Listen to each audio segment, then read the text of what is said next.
Why not 175 ఎందుకు reach కాలేము అనేది ఎవరికి కూడా డౌట్ లేదు. ఖచ్చితంగా రీచ్ అవుతాం 175కి 175 అని ఈరోజు వైఎస్ఆర్సీపీ శ్రేణులంతా చాలా చాలా హ్యాపీగా ఉన్నారు.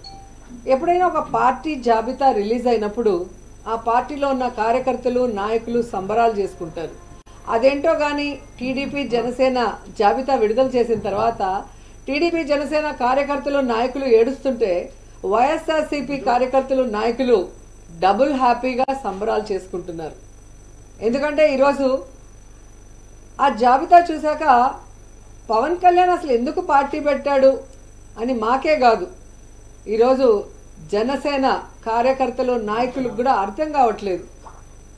ఎందుకంటే పవర్ షేరింగ్ అన్నాడు, సీట్ షేరింగ్ అన్నాడు, ఓట్ షేరింగ్ అన్నాడు, కానీ పావలా శాతం కూడా సీట్లు తెచ్చుకోలేకపోయాడు ఈ పీకే పవర్ స్టార్ అనేది.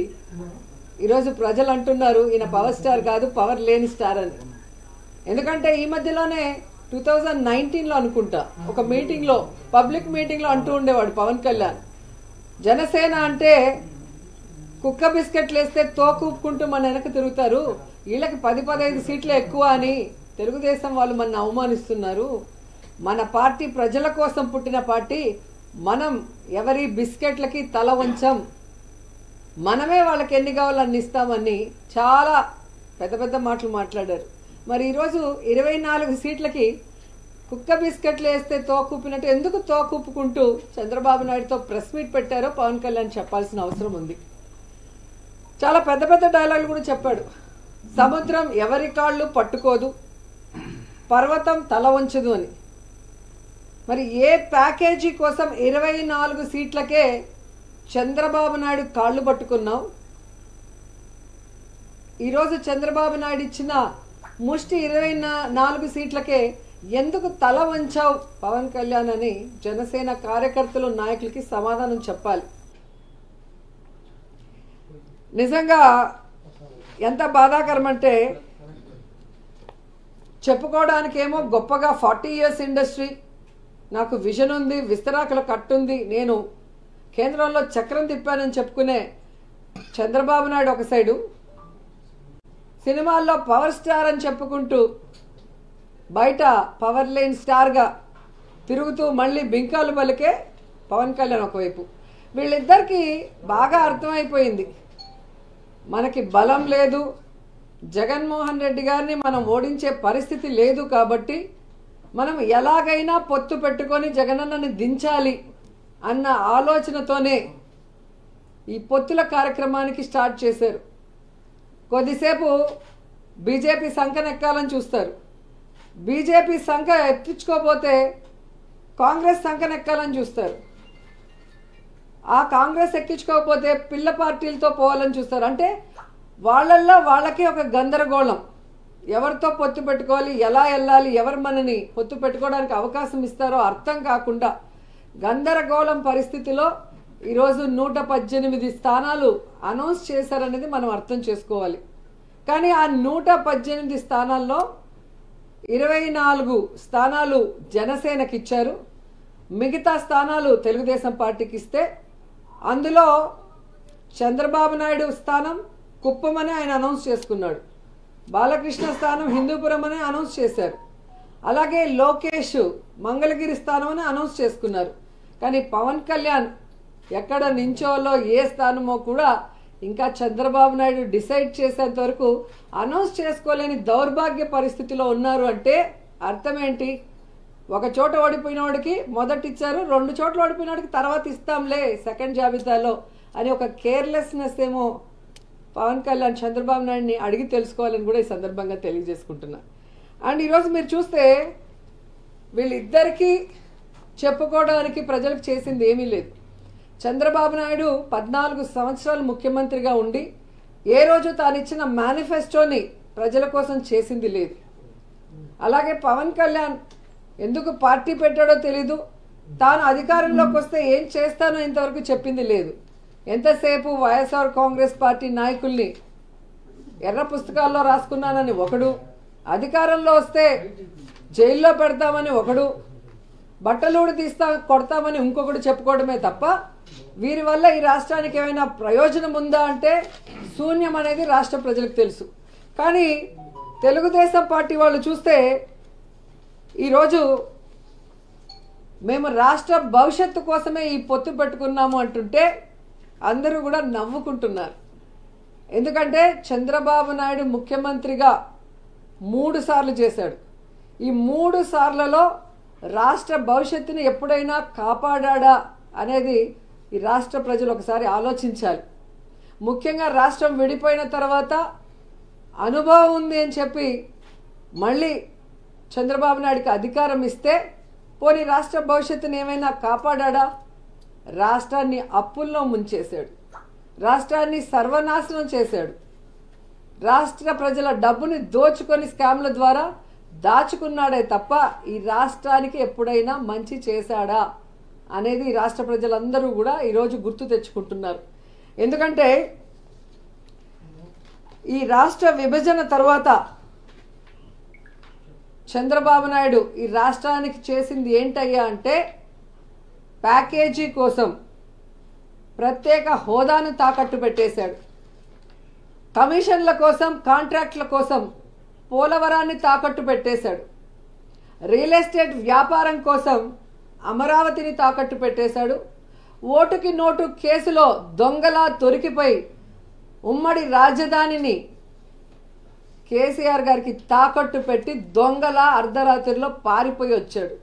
మరి ఈరోజు ఏమీ తెలియనట్టు లేదా ప్రజల అమాయకులు మర్చిపోయి ఉంటారు అనుకున్నాడో ఏమో కానీ రాష్ట్ర భవిష్యత్తు కోసం మేము పొత్తు పెట్టుకున్నామంటుంటే ఈ ఆంధ్రప్రదేశ్ 2 ముక్కలు అవ్వటానికి, ఈ ఆంధ్రప్రదేశ్ అప్పుల్లో కూరుకుపోవడానికి, ఈ ఆంధ్రప్రదేశ్ని నాశనం చేసింది చంద్రబాబు నాయుడు, పవన్ కళ్యాణ్ అన్నది 5 కోట్ల మంది ప్రజలకి బాగా గుర్తుంది అన్న విషయం వీళ్ళు తెలుసుకోవాలి.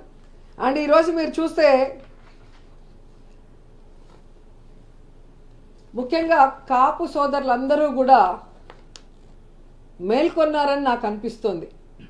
ఎందుకంటే వంగవీటి రంగాన్ని చంపిన తెలుగుదేశం పార్టీ, అలాగే ముద్రగడ పద్మనాభం గారిని అవమానించిన తెలుగుదేశం పార్టీ, ముద్రగడ పద్మనాభం భార్యని కోడల్ని బూతులతో తిట్టి అలా కొడుకుని ఎలా కొట్టి పోలీసులు లాక్కు వెళ్లారో చూసిన సోదరులు, అలాగే తుని ఘటనలో కాపు సోదరులు కాపు యువకుల మీద తప్పుడు కేసులు పెట్టిన తెలుగుదేశం పార్టీతో ముఖ్యంగా ఈ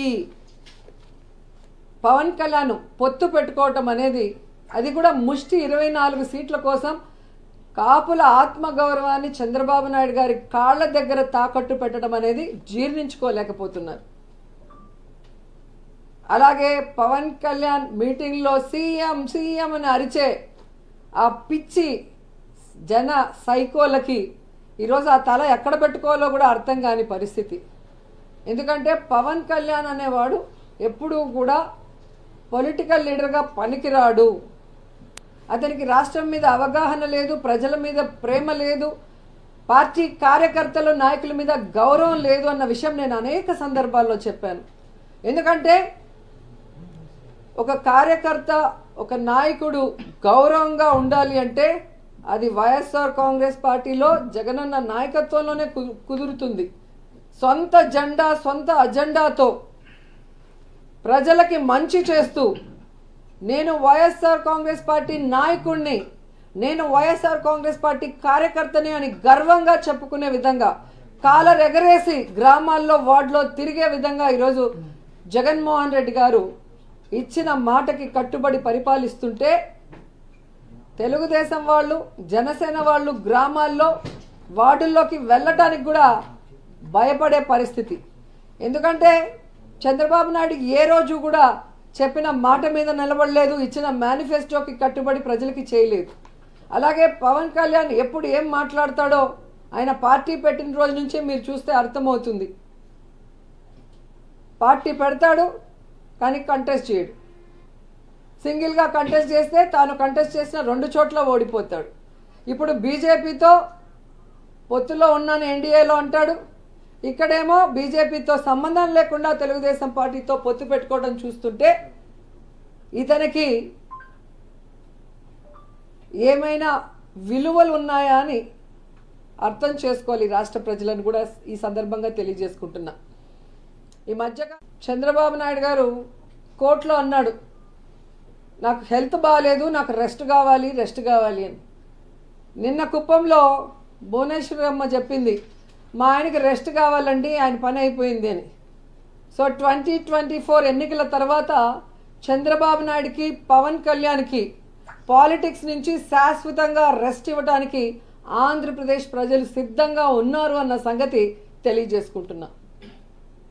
టీడీపీ జనసేన ఉమ్మడి జాబితా రిలీజ్ అయిన తర్వాత జగన్మోహన్ రెడ్డి గారు చెప్పే వై నాట్ 175 ఎందుకు రీచ్ కాలేము అనేది ఎవరికి కూడా డౌట్ లేదు. ఖచ్చితంగా రీచ్ అవుతాం 175కి 175 అని ఈరోజు వైఎస్ఆర్సీపీ శ్రేణులంతా చాలా చాలా హ్యాపీగా ఉన్నారు. ఎప్పుడైనా ఒక పార్టీ జాబితా రిలీజ్ అయినప్పుడు ఆ పార్టీలో ఉన్న కార్యకర్తలు నాయకులు సంబరాలు చేసుకుంటారు. అదేంటో కానీ టీడీపీ జనసేన జాబితా విడుదల చేసిన తర్వాత టీడీపీ జనసేన కార్యకర్తలు నాయకులు ఏడుస్తుంటే వైఎస్ఆర్సీపీ కార్యకర్తలు నాయకులు డబుల్ హ్యాపీగా సంబరాలు చేసుకుంటున్నారు. ఎందుకంటే ఈరోజు ఆ జాబితా చూశాక పవన్ కళ్యాణ్ అసలు ఎందుకు పార్టీ పెట్టాడు అని మాకే కాదు, ఈరోజు జనసేన కార్యకర్తలు నాయకులకు కూడా అర్థం కావట్లేదు. ఎందుకంటే పవర్ షేరింగ్ అన్నాడు, సీట్ షేరింగ్ అన్నాడు, ఓట్ షేరింగ్ అన్నాడు, కానీ పావలా శాతం కూడా సీట్లు తెచ్చుకోలేకపోయాడు ఈ పీకే పవర్ స్టార్ అనేది. ఈరోజు ప్రజలు అంటున్నారు ఈయన పవర్ స్టార్ కాదు, పవర్ లేని స్టార్ అని.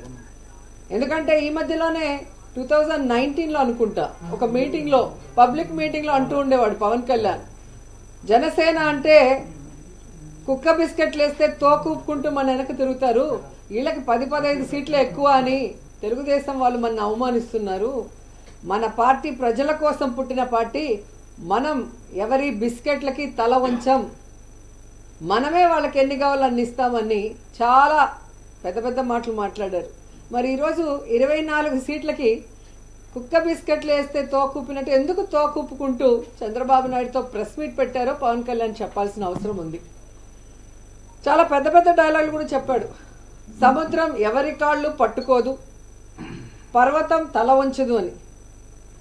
మరి ఏ ప్యాకేజీ కోసం 24 సీట్లకే చంద్రబాబు నాయుడు కాళ్ళు పట్టుకున్నావు? ఈరోజు చంద్రబాబు నాయుడు ఇచ్చిన ముష్టి 24 సీట్లకే ఎందుకు తల వంచావు పవన్ కళ్యాణ్ అని జనసేన కార్యకర్తలు నాయకులకి సమాధానం చెప్పాలి. నిజంగా ఎంత బాధాకరం అంటే, చెప్పుకోవడానికేమో గొప్పగా 40 years ఇండస్ట్రీ, నాకు విజన్ ఉంది, విస్తరాకుల కట్టుంది, నేను కేంద్రంలో చక్రం తిప్పానని చెప్పుకునే చంద్రబాబు నాయుడు ఒక సైడు, సినిమాల్లో పవర్ స్టార్ అని చెప్పుకుంటూ బయట పవర్ లేని స్టార్గా తిరుగుతూ మళ్ళీ బింకాలు పలికే పవన్ కళ్యాణ్ ఒకవైపు. వీళ్ళిద్దరికీ బాగా అర్థమైపోయింది, మనకి బలం లేదు, జగన్మోహన్ రెడ్డి గారిని మనం ఓడించే పరిస్థితి లేదు, కాబట్టి మనం ఎలాగైనా పొత్తు పెట్టుకొని జగనన్నని దించాలి అన్న ఆలోచనతోనే ఈ పొత్తుల కార్యక్రమానికి స్టార్ట్ చేశారు. కొద్దిసేపు బీజేపీ సంకనెక్కాలని చూస్తారు, బీజేపీ సంఖ ఎత్తించుకోపోతే కాంగ్రెస్ సంకనెక్కాలని చూస్తారు, ఆ కాంగ్రెస్ ఎక్కించుకోకపోతే పిల్ల పార్టీలతో పోవాలని చూస్తారు. అంటే వాళ్ళల్లో వాళ్ళకి ఒక గందరగోళం, ఎవరితో పొత్తు పెట్టుకోవాలి, ఎలా వెళ్ళాలి, ఎవరు మనని పొత్తు పెట్టుకోవడానికి అవకాశం ఇస్తారో అర్థం కాకుండా గందరగోళం పరిస్థితిలో ఈరోజు 118 స్థానాలు అనౌన్స్ చేశారనేది మనం అర్థం చేసుకోవాలి. కానీ ఆ 118 స్థానాల్లో 24 స్థానాలు జనసేనకి ఇచ్చారు, మిగతా స్థానాలు తెలుగుదేశం పార్టీకి ఇస్తే అందులో చంద్రబాబు నాయుడు స్థానం కుప్పం అని ఆయన అనౌన్స్ చేసుకున్నాడు, బాలకృష్ణ స్థానం హిందూపురం అని అనౌన్స్ చేశారు, అలాగే లోకేష్ మంగళగిరి స్థానం అని అనౌన్స్ చేసుకున్నారు. కానీ పవన్ కళ్యాణ్ ఎక్కడ నించోలో ఏ స్థానమో కూడా ఇంకా చంద్రబాబు నాయుడు డిసైడ్ చేసేంత వరకు అనౌన్స్ చేసుకోలేని దౌర్భాగ్య పరిస్థితిలో ఉన్నారు. అంటే అర్థం ఏంటి? ఒక చోట ఓడిపోయిన వాడికి మొదట ఇచ్చారు, 2 చోట్ల ఓడిపోయిన వాడికి తర్వాత ఇస్తాంలే సెకండ్ జాబితాలో అని ఒక కేర్లెస్నెస్ ఏమో పవన్ కళ్యాణ్ చంద్రబాబు నాయుడిని అడిగి తెలుసుకోవాలని కూడా ఈ సందర్భంగా తెలియజేసుకుంటున్నా. అండ్ ఈరోజు మీరు చూస్తే వీళ్ళిద్దరికీ చెప్పుకోవడానికి ప్రజలకు చేసింది ఏమీ లేదు. చంద్రబాబు నాయుడు 14 సంవత్సరాలు ముఖ్యమంత్రిగా ఉండి ఏ రోజు తాను ఇచ్చిన మేనిఫెస్టోని ప్రజల కోసం చేసింది లేదు. అలాగే పవన్ కళ్యాణ్ ఎందుకు పార్టీ పెట్టాడో తెలీదు, తాను అధికారంలోకి వస్తే ఏం చేస్తానో ఇంతవరకు చెప్పింది లేదు. ఎంతసేపు వైఎస్ఆర్ కాంగ్రెస్ పార్టీ నాయకుల్ని ఎర్ర పుస్తకాల్లో రాసుకున్నానని ఒకడు, అధికారంలో వస్తే జైల్లో పెడతామని ఒకడు, బట్టలూడు కొడతామని ఇంకొకడు చెప్పుకోవడమే తప్ప వీరి వల్ల ఈ రాష్ట్రానికి ఏమైనా ప్రయోజనం ఉందా అంటే శూన్యం అనేది రాష్ట్ర ప్రజలకు తెలుసు. కానీ తెలుగుదేశం పార్టీ వాళ్ళు చూస్తే ఈరోజు మేము రాష్ట్ర భవిష్యత్తు కోసమే ఈ పొత్తు పెట్టుకున్నాము అంటుంటే అందరూ కూడా నవ్వుకుంటున్నారు. ఎందుకంటే చంద్రబాబు నాయుడు ముఖ్యమంత్రిగా 3 సార్లు చేశాడు. ఈ 3 సార్లలో రాష్ట్ర భవిష్యత్తుని ఎప్పుడైనా కాపాడా అనేది ఈ రాష్ట్ర ప్రజలు ఒకసారి ఆలోచించాలి. ముఖ్యంగా రాష్ట్రం విడిపోయిన తర్వాత అనుభవం ఉంది అని చెప్పి మళ్ళీ చంద్రబాబు నాయుడికి అధికారం ఇస్తే పోనీ రాష్ట్ర భవిష్యత్తుని ఏమైనా కాపాడా? రాష్ట్రాన్ని అప్పుల్లో ముంచేశాడు, రాష్ట్రాన్ని సర్వనాశనం చేశాడు, రాష్ట్ర ప్రజల డబ్బుని దోచుకొని స్కామ్ల ద్వారా దాచుకున్నాడే తప్ప ఈ రాష్ట్రానికి ఎప్పుడైనా మంచి చేశాడా అనేది రాష్ట్ర ప్రజలందరూ కూడా ఈరోజు గుర్తు తెచ్చుకుంటున్నారు. ఎందుకంటే ఈ రాష్ట్ర విభజన తర్వాత చంద్రబాబు నాయుడు ఈ రాష్ట్రానికి చేసింది ఏంటయ్యా అంటే ప్యాకేజీ కోసం ప్రత్యేక హోదాను తాకట్టు పెట్టేశాడు, కమిషన్ల కోసం కాంట్రాక్ట్ల కోసం పోలవరాన్ని తాకట్టు పెట్టేశాడు, రియల్ ఎస్టేట్ వ్యాపారం కోసం అమరావతిని తాకట్టు పెట్టేశాడు, ఓటుకి నోటు కేసులో దొంగలా దొరికిపోయి ఉమ్మడి రాజధానిని కేసీఆర్ గారికి తాకట్టు పెట్టి దొంగలా అర్ధరాత్రిలో పారిపోయి వచ్చాడు. మరి ఈరోజు ఏమీ తెలియనట్టు లేదా ప్రజల అమాయకులు మర్చిపోయి ఉంటారు అనుకున్నాడో ఏమో కానీ రాష్ట్ర భవిష్యత్తు కోసం మేము పొత్తు పెట్టుకున్నామంటుంటే ఈ ఆంధ్రప్రదేశ్ 2 ముక్కలు అవ్వటానికి, ఈ ఆంధ్రప్రదేశ్ అప్పుల్లో కూరుకుపోవడానికి, ఈ ఆంధ్రప్రదేశ్ని నాశనం చేసింది చంద్రబాబు నాయుడు, పవన్ కళ్యాణ్ అన్నది 5 కోట్ల మంది ప్రజలకి బాగా గుర్తుంది అన్న విషయం వీళ్ళు తెలుసుకోవాలి. అండ్ ఈరోజు మీరు చూస్తే ముఖ్యంగా కాపు సోదరులందరూ కూడా మేల్కొన్నారని నాకు అనిపిస్తుంది. ఎందుకంటే వంగవీటి రంగాన్ని చంపిన తెలుగుదేశం పార్టీ, అలాగే ముద్రగడ పద్మనాభం గారిని అవమానించిన తెలుగుదేశం పార్టీ, ముద్రగడ పద్మనాభం భార్యని కోడల్ని బూతులతో తిట్టి అలా కొడుకుని ఎలా కొట్టి పోలీసులు లాక్కు వెళ్లారో చూసిన సోదరులు, అలాగే తుని ఘటనలో కాపు సోదరులు కాపు యువకుల మీద తప్పుడు కేసులు పెట్టిన తెలుగుదేశం పార్టీతో ముఖ్యంగా ఈ పవన్ కళ్యాణ్ పొత్తు పెట్టుకోవటం అనేది, అది కూడా ముష్టి 24 సీట్ల కోసం కాపుల ఆత్మగౌరవాన్ని చంద్రబాబు నాయుడు గారి కాళ్ల దగ్గర తాకట్టు పెట్టడం అనేది జీర్ణించుకోలేకపోతున్నారు. అలాగే పవన్ కళ్యాణ్ మీటింగ్లో సీఎం సీఎం అని అరిచే ఆ పిచ్చి జన సైకోలకి ఈరోజు ఆ తల ఎక్కడ పెట్టుకోవాలో కూడా అర్థం కాని పరిస్థితి. ఎందుకంటే పవన్ కళ్యాణ్ అనేవాడు ఎప్పుడూ కూడా పొలిటికల్ లీడర్గా పనికిరాడు, అతనికి రాష్ట్రం మీద అవగాహన లేదు, ప్రజల మీద ప్రేమ లేదు, పార్టీ కార్యకర్తలు నాయకుల మీద గౌరవం లేదు అన్న విషయం నేను అనేక సందర్భాల్లో చెప్పాను. ఎందుకంటే ఒక కార్యకర్త ఒక నాయకుడు గౌరవంగా ఉండాలి అంటే అది వైఎస్ఆర్ కాంగ్రెస్ పార్టీలో జగనన్న నాయకత్వంలోనే కుదురుతుంది.